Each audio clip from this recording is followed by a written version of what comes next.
The issue is we produce research. We are all researchers. We are all scholars. The question is, will it ever be used? And how will it be used? And what are the kind of debates and discussions that are going on to increase the use of research? And this is a whole new field. It's called use of research evidence in policy and practice, sometimes URE. And there's like different foundations that promote better use. Hewlett-Packard Foundation early on had that, Rockefeller Foundation, many foundations are actually putting money into making better use and more use. Jacobs Foundation in Switzerland is another one. So there are different organizations in the US, in Europe, globally, that really try to increase the use. I forgot Lehman Foundation in Brazil. So let me summarize the kind of responses that are used, that we are witnessing on how to increase the use of research evidence in policy and practice. One is the differentiation between mode 1 knowledge versus mode 2 knowledge. Then I'll talk briefly about current debates on knowledge production, then about knowledge production in public policy in particular. My background is in education, but it's education policy. So any public policy, health policy, environmental policy, aviation policy, whatever you like, would fit into it. Then there's a really interesting debate going on in the social sciences about recording in progress. The interesting debate on surplus of evidence, I'll talk about that. Then about the gap between knowledge production and knowledge usage. And at the very end, a few findings from the UNESCO study on global education monitoring mechanism. First part. This is an old study from 2003, but it caught like fire. Helga Novotny and her associates, they differentiate between mode 1 knowledge and mode 2 knowledge.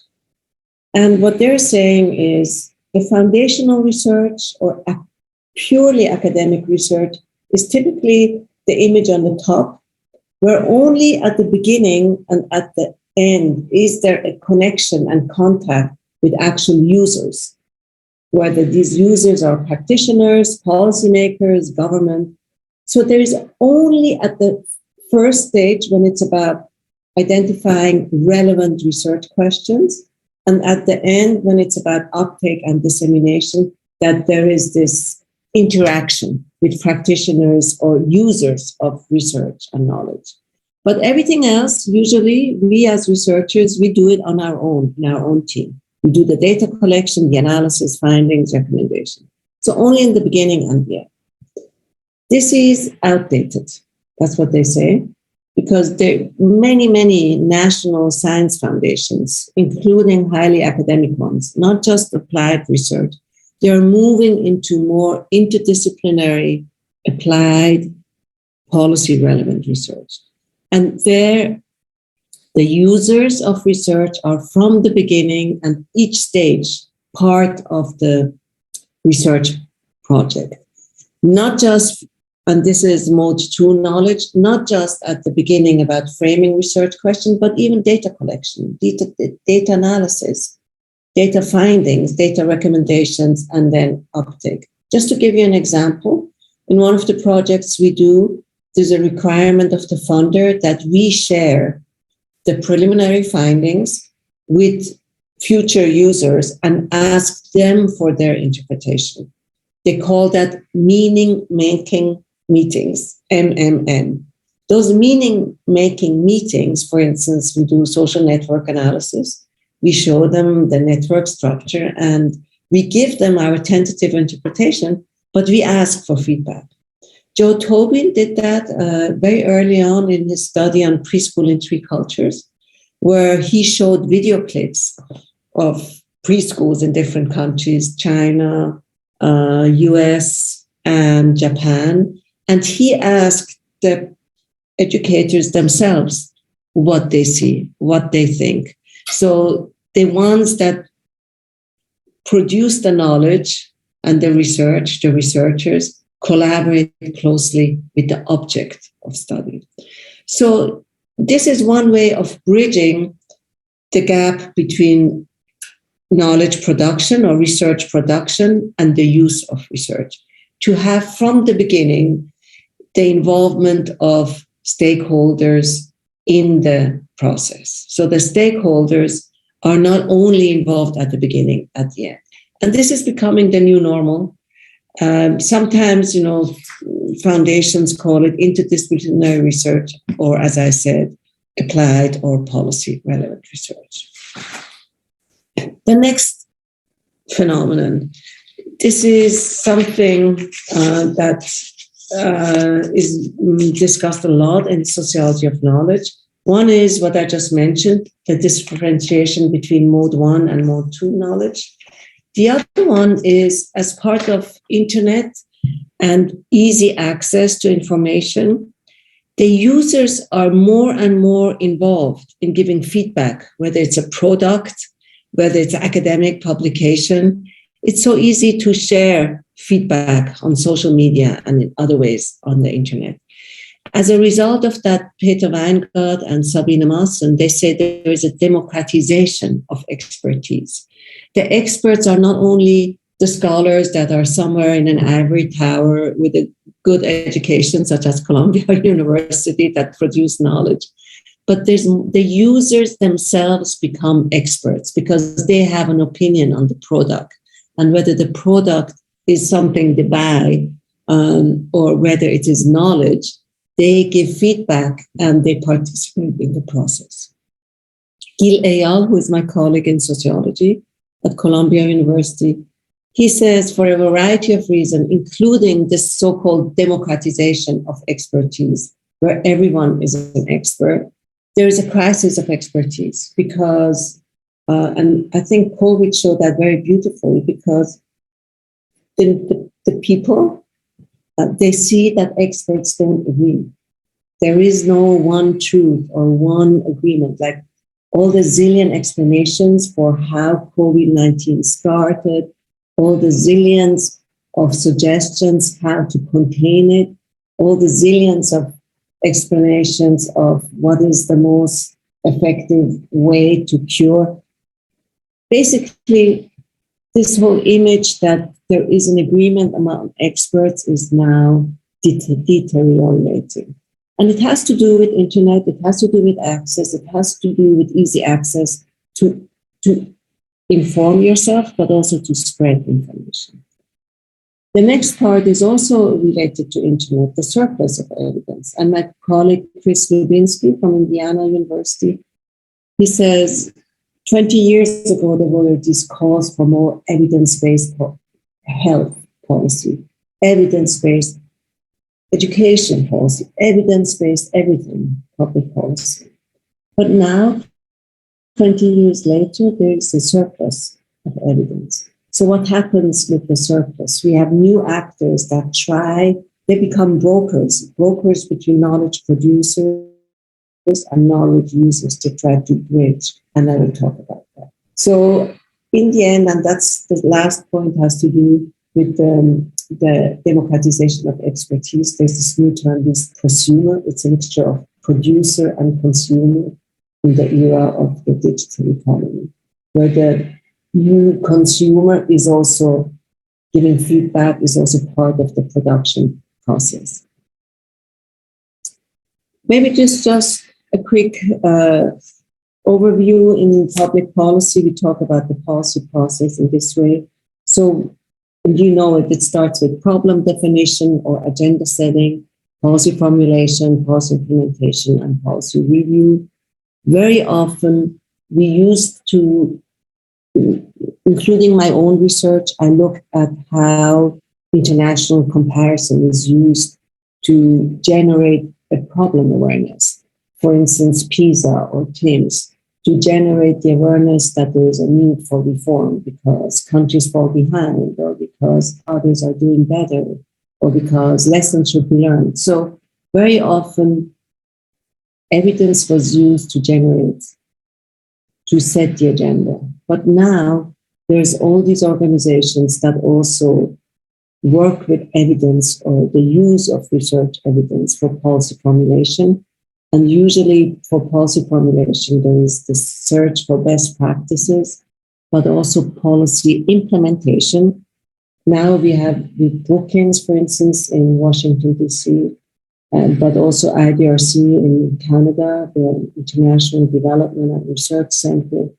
So many organizations, they fund studies on scaling innovation, not just on piloting innovation, not only on making a proof of concept, funding a proof of concept, but scaling innovation. So this is at the policy implementation level to say that a lot of innovation, they are just used in a couple of districts, in a couple of schools, in my case, but they're never scaled countrywide. So and for that, again, there is evidence and research used on how to scale innovation. Be happy to discuss that in the discussion if you want to. And also for the policy review, evidence, research evidence, monitoring and evaluation, and all this kicks in. In Scandinavia, where I'm involved in a project in Norway, this is an example of a typical policy process. You have on the lower end, you have all these bodies. You have a combination of bodies that produce knowledge, such as advisory commissions. They produce green papers, but then it goes back to the stakeholders, and then it goes back to the Ministry of Education, parliamentary, and the parliament. But at every stage, there is evidence and knowledge production and reviews are important. So on the top, you have first green papers, then you have a referral process, you have white papers produced by the ministers themselves, then again, a review by the parliamentary or standing committees. And finally, at the very end, you have a law or guidelines or a resolution or a decree. So already a policy decision has so many steps. So it's not just once that evidence kicks in and the knowledge production, but at different stages of the policy process. So that's important to keep in mind. Let me move on to the next point on evidence, the use of evidence. And there are different terms, and some of them are, attractive terms. Some, governance by numbers is a term that my colleague Jenny Oska, at that time, Oxford, she's retired, but she was at Oxford, generated with her former student who is professor in Edinburgh, Soteria Gregg. They talk about governance by numbers, and what they refer to, it started with their study on analyzing how inspection is done in schools. For the 10 years of my own career, I worked in the Ministry of Education in Zurich, in Switzerland. And basically, I was an inspector also in some respect. So the way ministries of education in the 80s did monitoring or regulate or govern was they would go, and very often we would make surprise visits. And what we would be checking is compliance, whether teachers or schools do what they're supposed to do based on the decree or regulation. This is so outdated. This approach is so outdated because everything moved from evaluation or inspection to self-evaluation. And that's where governance by numbers kicks in. And that's where the scholarship of Jenny Oska and Soteria Gregg is so important. So nowadays, everything is outcomes-based. It doesn't really matter how schools implement the teaching lessons, the teaching plans, as long as students learn.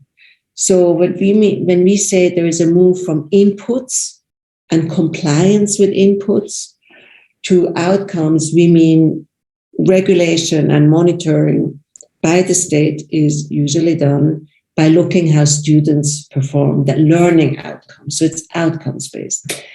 And if they don't perform well, targets are set, then schools report back every year. They self-evaluate themselves in terms of the quality. And of course, this has a downside, and the downside is excessive reporting on self-evaluation, on self-studies, all of this. But this is the trend to do governance by numbers. Same in international development. There's baseline studies, midterm targets, benchmarks, and in between, the governments are left alone. They are not micromanaged anymore, but they are held accountable for the outcomes they produce or they don't produce. Sometimes there's also other terms such as the politics of data use and the phenomenon that Chris Lubinsky is referring to. There's this term that's called the data they're drowning in data, thirsting for analysis.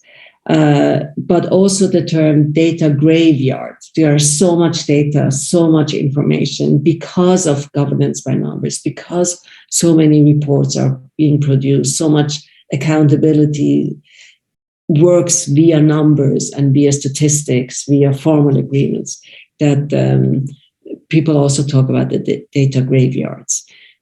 Ultimately, it's a coupling of science and politics. Let me move on.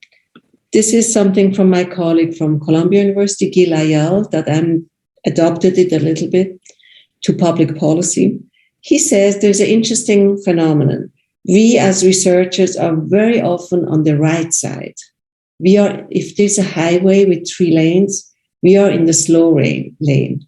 We produce science, statistics, we produce a lot en masse, but we don't have any responsibility for the consequences. Whether it's used or not used and how it's used, it's out of our control. And he says, we are always taken over by the fast lane. People and agencies and actors that are in the fast lane. And the fast lane is the government. So they are the ones that do decisions, the proximate decision makers. They deal with law and regulation, and they have the authority to make decisions. And what they do always comes across as facts. So the question is how this between slow lane and fast lane, who is the middle lane that bridges the slow lane and fast lane, or is the traffic in between?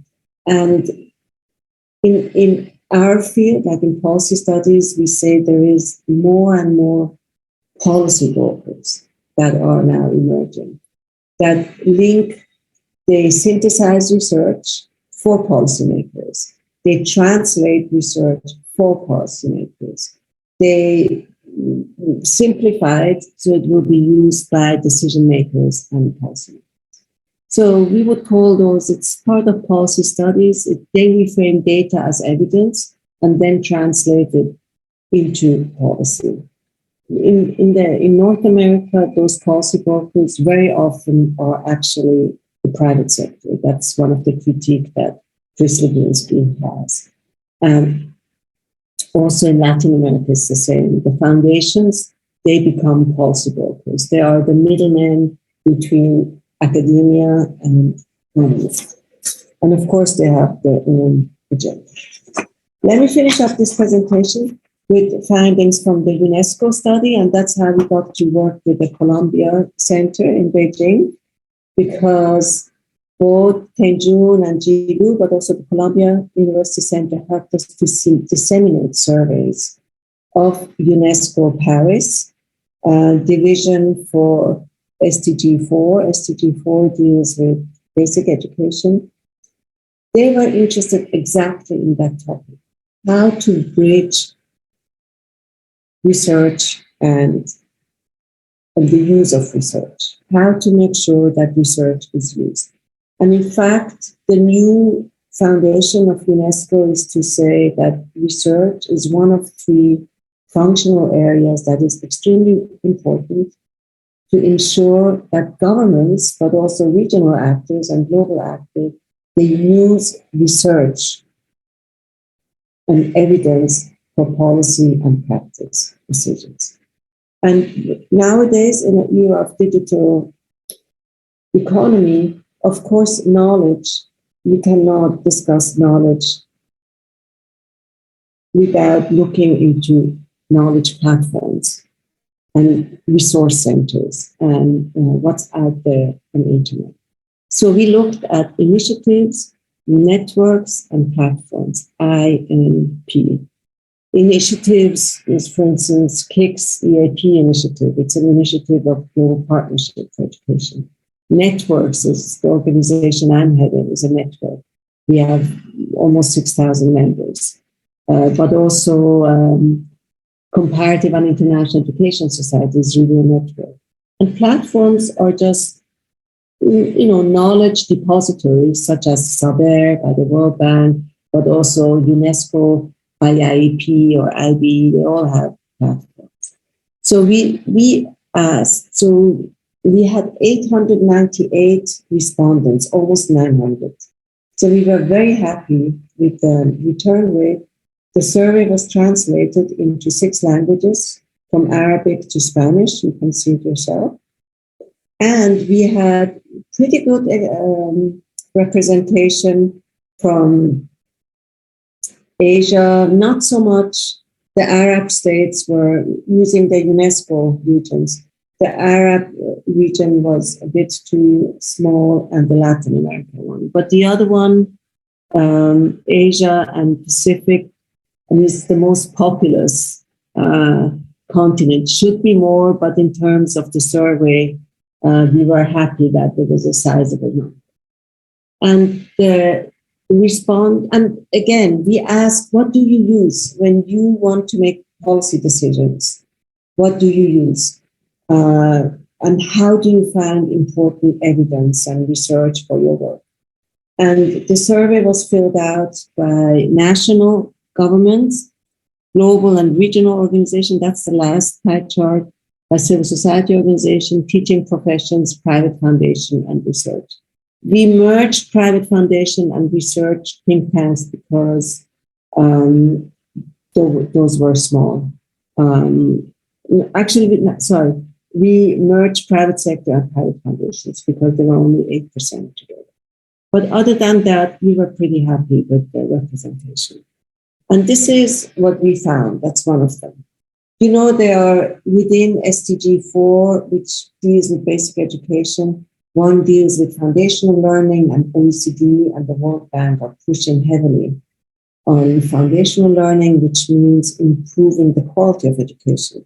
And as you know, there is now the shift happening away from the Human Development Index to the Human Capital Index. And Jilu has written about it, and we wrote something also together about it, how that shift happened. And in part of the human, it's a measure to measure development level of countries. And for us in education, of course, we are happy or not so happy, but so it's not just education is important to measure the development of a country, but also the quality of the education system, because the new Human Capital Index, which was initiated by World Economic Forum and then picked up by the World Bank and others, also measures how much someone in a country students learn. So, and usually Singapore is used as a benchmark. There, people supposedly go 13 years on average to school or education, and they are not wasting their time. But in some countries, including Switzerland, the study or the Human Capital Index says in Switzerland, people go 11.6 years to school on average, but what they learn is as if they would be only going, I think, something like 10 years. So they're wasting 1.3 years or 1.6 years. Some other countries are doing much worse, like South Africa. There's almost like a gap of 4 or 5 years in some countries between, on average, how much people go to school, which we call educational attainment, and how much they learn with regard to the grade level, as measured by PISA, TIMSS, and regional tests. So what the UNESCO study found is foundational learning, the focus there, all these networks and initiatives and platforms that deal with the quality of education, improving the quality of education, best practices on the quality of education, case studies, etc., is really well served. So well supported, well served. Also, number 5, which is on preschool, is well served. Compared to that, lifelong learning, vocational, technical is less served. But also gender is relatively well served. So this was interesting for us to see how there's an unequal weight given in research to the different targets of SDG 4. We asked who is cited most, second, third, whose knowledge is used to back up one's assertion. So we asked which initiatives, networks, and platforms do you know? And then which ones do you use? So it's a different question. And we were really surprised that from those close to 900 respondents, that because everyone thinks, World Bank and OECD and the Partnership for Education, they are the most important producers of knowledge in education policy. But most respondents use national resources. Both they know of national platforms and networks and initiatives, but they also use nationally. So that was a surprise for us from those that responded. Close to 59% say they turn towards national resources when they look at important studies that inform their policy or practice. But then also international more than national. The next point is about which are, in terms of naming, which are used frequently from the international one. There was not many big surprises. UNESCO, even though it's not maybe used a lot in Europe and in the global north, OECD is used a lot, but UNESCO is used globally, worldwide, and the World Bank is mostly used in poor countries and developing countries. And UNICEF is becoming a huge player because it has a huge country presence globally. But also all the others that many of you know, these are the most frequently or most frequently consulted platforms that the 900 respondents identified. So when you look at the social network analysis, you can see these are all unconnected. Red is national, yellow is regional, and blue is international. As would be expected, the national are less connected than the international because the chances of calling international networks is bigger. And in the middle, you have, again, UNESCO that is used a lot, but also when you zoom in here, World Bank and GPE and World Bank, others. There's a big difference how governments, which is the left side, and intergovernmental organizations use knowledge and research, and how civil society uses research.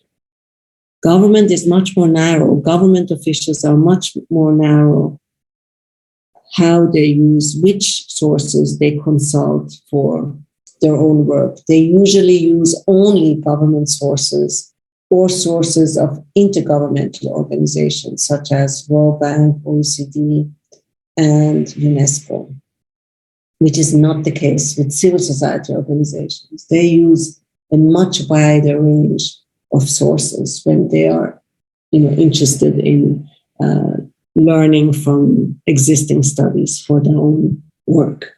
They use not just intergovernmental or governmental, but of other civil society organizations, teachers' union, etc. Last slide, and that's about the importance of UNESCO. Maybe this is an overview from my colleagues from the University of Bremen group in Germany. They look into global governance issue, and they differentiated in education between global, intergovernmental, or this is only about intergovernmental. It's not about non-governmental. Global intergovernmental organizations, trans-regional and regional, And maybe you find it incomplete and you should give them feedback. The whole China region and Asia region maybe is understudied. But among the global, there's only one that deals exclusively with education, and that's UNESCO. There are other important global actors such as World Bank, OECD, UNICEF, ILO, UNHCR, but they are not only education. There are different sectors. There are within, and then some of them are specialized. So UNICEF is humanitarian, education, but also social protection. ILO is labor. UNHCR is refugees. So just to show you the importance of UNESCO as the only intergovernmental organization that is exclusively focused on education.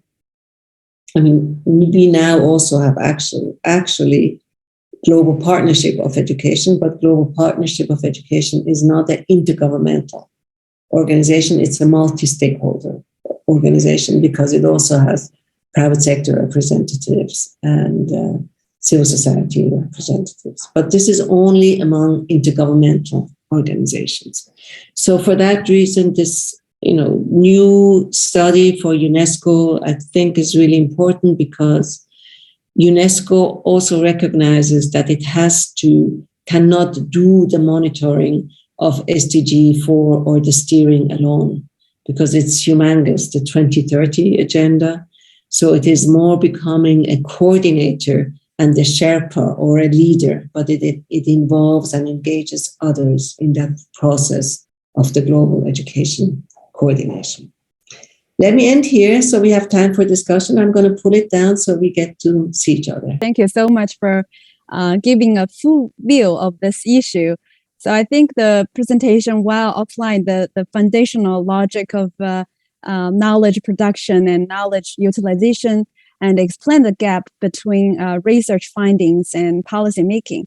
I think everyone in the current society is dealing with a surplus of information, overwhelmed by all kinds of data. So in the so-called data graveyard, how to really bridge passengers in different lanes and translate the knowledge or evidence into readable message for different groups. So in light of the information we just learned, so it's interesting to hear more and learn further about practices and scenarios in China or other countries and the implications for that may arise from them. So now I will invite Dr. Teng Jun, Professor of Education at Beijing Normal University, to the stage and pass the microphone to Dr. Liu Ji, Professor of Comparative Education and Economics of Education at Shanxi Normal University, to open the discussion session. So Dr. Liu, please. Thank you, Helena. Thank you, Gita, for giving us a wonderful presentation about Mode 1, Mode 2 type of knowledge research and how that connects to your current project on the UNESCO study. I think it gave us a bird's eye view of what the latest thinking around connecting research and policy. So I thank you for that. And I, as the moderator, I would like to invite, first of all, Dr. Teng to give us perhaps share your thoughts in response to get us a wonderful presentation. Dr. Teng, any thoughts? Yeah, thank you for this invitation, and also thank you for Gita's very wonderful presentation. Very interesting. I just feel the time is too limited. I hope the whole open discussion time could be given to Gita so we can learn more about the presentation. But I know I'm just joking, And I do agree a lot of interesting findings from Gita's presentation, especially talking about the knowledge producing changes. How researchers and the policymakers are integrated into each other. But when it comes to Chinese case, because when you are talking, I feel a lot of, I feel there are a lot of common phenomena also happening in China. but also a little bit different, because when we are talking about to judge whether the policy is well connected with our with the research, I think first we need to define what is the public policy. Where is the range? Because when we are talking about the national level, because I'm working in Beijing Normal University, and as Gita know that my institute is the International Institute of International and Comparative Education. We were bound to provide the consultation for the national education policy making in 1960, but later we switched a little bit. But anyway, providing the consultation for the policy making is always one of our important work. So from that point, I should say, from the national government, I can see a very close link between the policy making and the researchers. But interesting issue is when you are presenting that two different models, I would think maybe we are the model 3, because nowadays when talking about the questions, it's kind of the question is not just from the government or from one of the stakeholders. We set up the research questions according to different stakeholders' idea, but definitely national have their own concern, have their own priority issues they concern a lot. But also the researchers have our own research interest. And what's more interesting issue is that from my observation, in recent 5 or 10 years, we emphasize the importance of the education practitioners, especially, those opinions, ideas from schools, from like the principals, teachers, from, very buttons up voice, because we believe that there are the real question. I always say that's the real question happening over there. Maybe I think the reason why we have such kind of very close relationship. One of the reasons maybe need go back to Chinese culture tradition, because in Chinese tradition culture, we respect knowledge a lot. So they, even in 1960 or 1950s or 40s, the government always think, okay, when we are making the policies, definitely nowadays it's even more obvious that when they are making the policies, they need to go for the researchers. They need to have a kind of knowledge support, because that's our kind of the tradition. That's part of the reason. The other reason, as Gita also mentioned, that they need someone to help them to collect the data. That's also the same situation.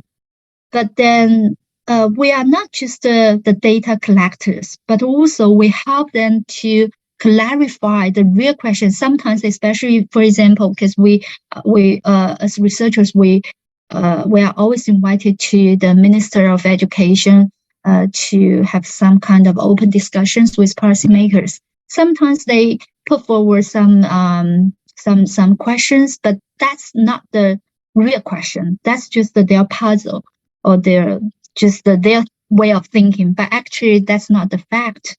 So we will help them to clarify. Okay, that's the question you need to focus on. So that's the reason I would like to say we are the model 3, not just the model 2, because it's more integrated. It's hard to say, okay, who is doing what. That's very interesting. But when it comes to the local government, because China is a very big country, and different regions, different area, they developed very unbalanced. In some developed area, like in Shanghai, Zhejiang, or other area. I think from my observation, I can see that the local education policymakers, they have a more strong sense to connect with the researchers. But for those developed ones, maybe they haven't set up such kind of sense. Because the first mission or first priority for the local government is just to implement the central government's policies. So they don't need to think about the,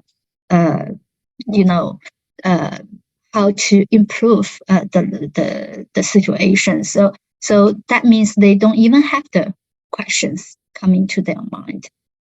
But it depends on the cases. Sometimes I can give you a case because we work our institute work very closely with the Chengdu, one of the local regional government in southwest part of China.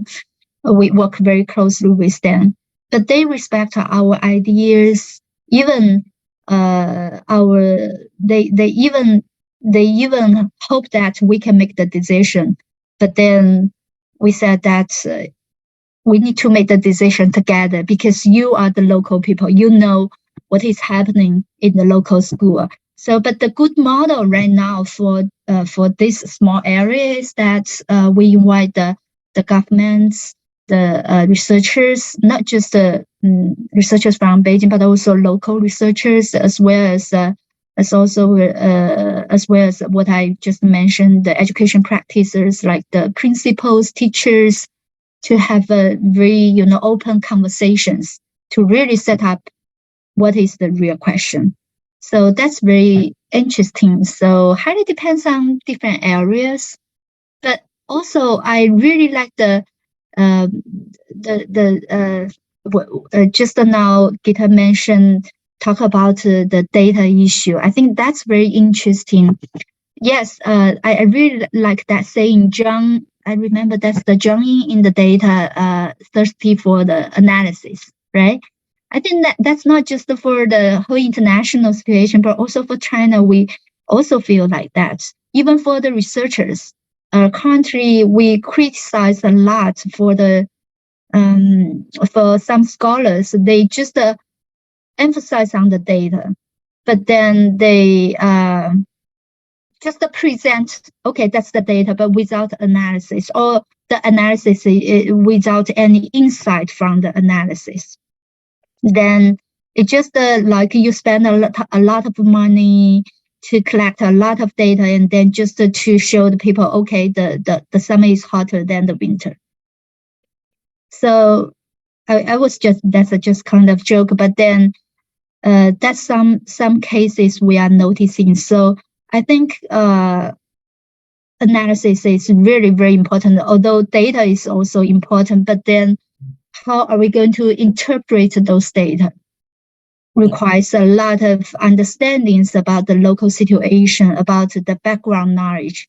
So from our perspective, especially as a comparative education, in China, we emphasize the importance of the culture paradigms of comparative researchers, because you cannot explain the data without the knowledge background.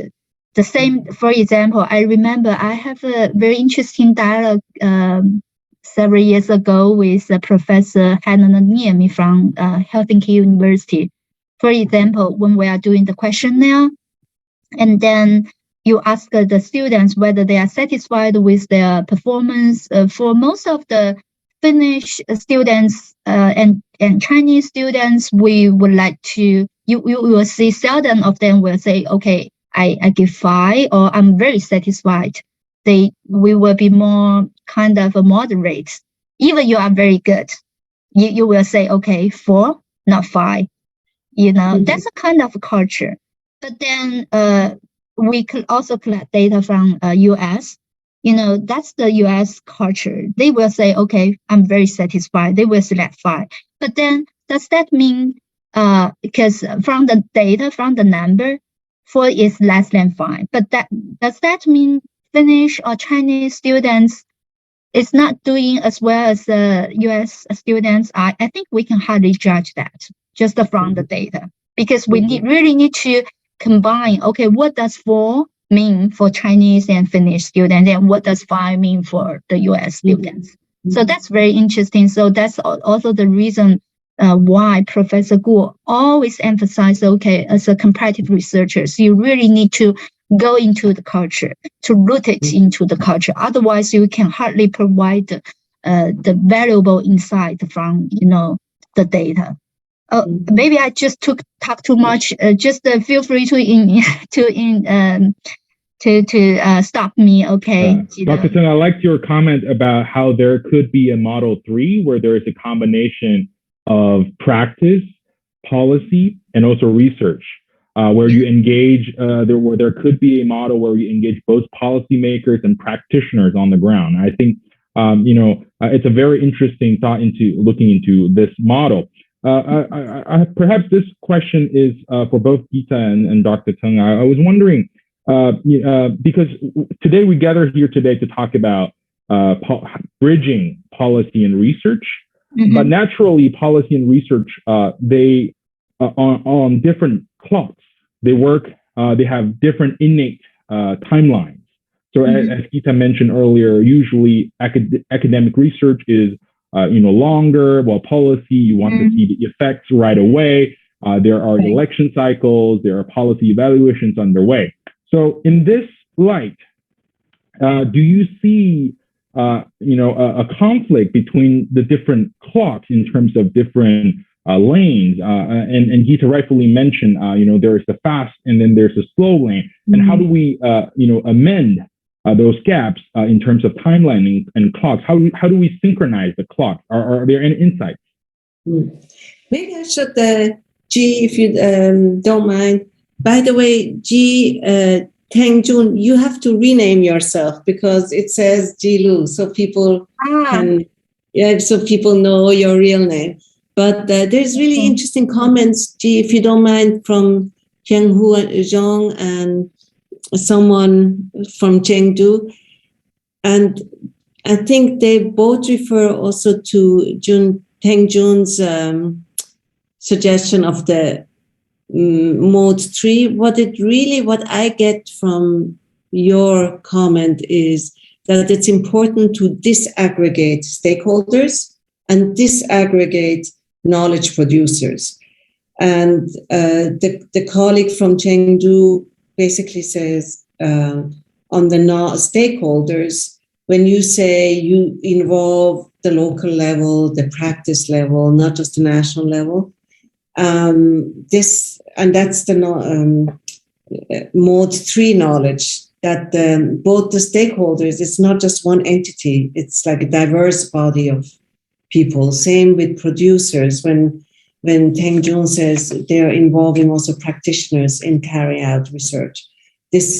I think that's a very good suggestion, very interesting thought, that it's important to disaggregate in the production and in the usage project, the groups.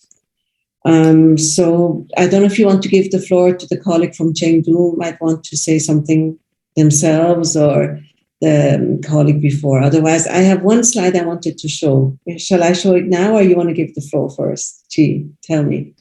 Shall I show the slide? Yeah, please go ahead and show the slide. And then one thing it occurred to me that might be interesting also for us to discuss. There's also tendency, this slide. This is from the Urban Institute in Washington, D.C. Can you see it? The next slide. Oh, this one. Yeah, this one. You can see it well, right? Yes. So what that shows is there is an inverse relationship between how precise and how deep you can be and how many people you can reach. So if you disseminate your research via social media, your audience is huge, but the level of precision is very narrow, small, right? Or the depth.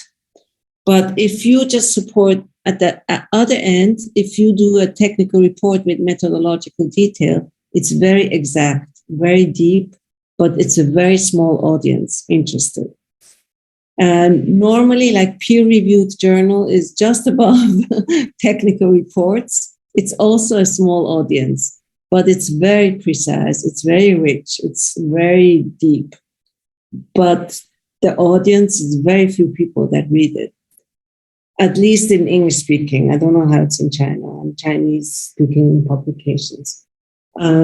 So what has become the new normal actually is that a lot of scholars, not me, but the younger ones, they really use social media interviews. They make even like Iveta Silova and Nelly Piotroweva. They do even exhibitions on the research. So they really use other ways of communication rather than peer-reviewed journal articles or academic publishing.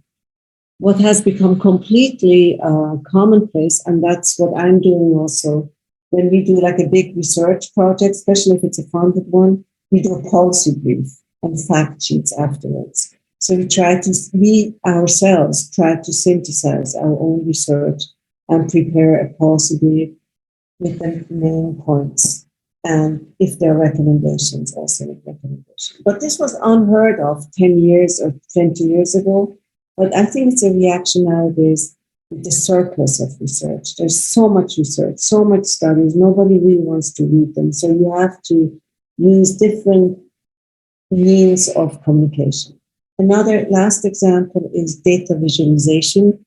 There's a whole degree programs on data visualization. If anyone needs a good job, make it, certificate program on data visualization. It's one of the high demand jobs. Because there is so much data that, again, people are tired of looking at charts and figures and so tables.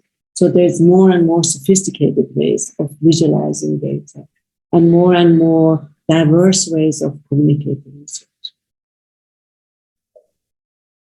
Yeah, thank you for sharing this. I think this chart really summarizes how the different levels of complexity you can convey in different types of dissemination. Just quickly to turn to our audience who have submitted questions, I think Lu Yao and Henry both point to sort of the divide between the central and the local levels of public policy. How do you view that relationship, that tension, or that disconnect between the local and the central level at the national level? This could be, either. I don't deal so much with the local. I studied the situation in Mongolia where there's really huge difference between local and national level in outer Mongolia, the country. It's because sometimes the national level does not really visit the provinces, doesn't really go to school level, so they rely very much on their own people. And there's a huge difference actually between local level. And the local level is a bit underserved. So as one colleague said in the chat, they are more open for research, for knowledge, because they are underserved. Another question from the audience, Ken was wondering, what are the obstacles to policy implementation? Particularly, have you had any encounters with issues such as corruption at the local level or any level of public policy in this policy research link? Dr. Teng, any comments? Well, from my case, I didn't see that situation, but I think the biggest challenge among to bridging or connecting policymakers and researchers is that we need to use the same discourse. Sometimes, we are not on the same channel. Although we are talking the same issue, but we are using different terminologies. For example, I can give you an example. But when we are talking about the international education, for some of policymakers, they feel like, okay, international education is just to learn from other countries. But for some of them, they will think, okay, international education is try to prepare our students with the global awareness or intercultural capacities. But some of them, they have, just different people have totally different understanding. And this kind of understanding will decide what's their value and whether they are going to implement the policies in terms of this field. So I think we just need to have more conversation because just now I mentioned the Chengdu, but I should clarify it's not for the whole Chengdu, it's just from kind of the pilot or a lab between the Chengdu Gaoxing Qu. It's just a small area, but it's very new and very open district. So for this case, we can see that we have a very open conversation at the very first beginning. They also don't understand what we are talking, but then the more you communicate with them, and then the better they will understand what we are talking. Yeah. Maybe the one thing that I look at is not between the gap between local and national, but national and global. And there it's huge difference. I mean, the global level, they produce so many studies, put so much money in developing elaborate websites with what works, best practices, case studies, policy toolkits. There's a zillion names for that. And the uptake at the national level is very, very little. Right. And that's actually what the KICS project of IDRC and GPE tries to remedy, to improve the uptake by involving national experts in the production. We call these global public goods, these so-called global public goods, which is free toolkits, free publications, free studies. They're not really used. And we're trying to understand why exactly. And part of it is because the production is done at the global level rather than involving national experts. Part of it, not all of it, but that's part of it. Right. Yeah, I can't agree more. Yeah. So also that's related to what I mentioned, the discourse issues.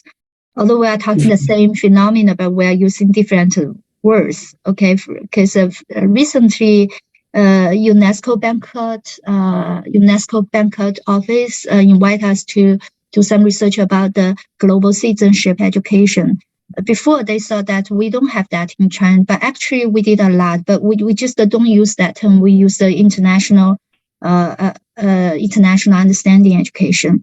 So, but actually we are doing the same issue. Definitely we have a different emphasis or different priorities, but then we are also doing that. So I just think we need to have sometimes I would think maybe we need to set up a kind of a matching terminology.com. Yeah. Right. So perhaps the issue is not just bridging the policy world and the research world, but also synchronizing, translating a lot of the terminologies, the methodologies into more applicable knowledge. So I think we are coming close to the end of our panel. Time has flown by very quickly. As a lot of enriching information. I'm sure the audience, enjoyed, the discussion as well as the presentation. And now I hand over the floor to Helena for final remarks. Thank you, Dr. Liu, Dr. Teng, and Professor Steiner-Khamsi. I think like Professor Teng mentioned, we would rather to give 1 hour for the professor to give a longer lecture, because I feel like her research is really giving us a comprehensive understanding about the translation of evidence-based research into the policy from various perspectives, especially in many vivid metaphors I may recall after the webinars. So from the question discussed in the panel and also from the audience, I agree that situation and the rationales varies from different groups, location or other elements. But I guess using widely recognized or accepted framework or narratives or paradigms may be a effective way for communication between different groups. So lastly, just as the webinar theme indicate that the potential for a golden era of evidence-based policymaking has never been greater.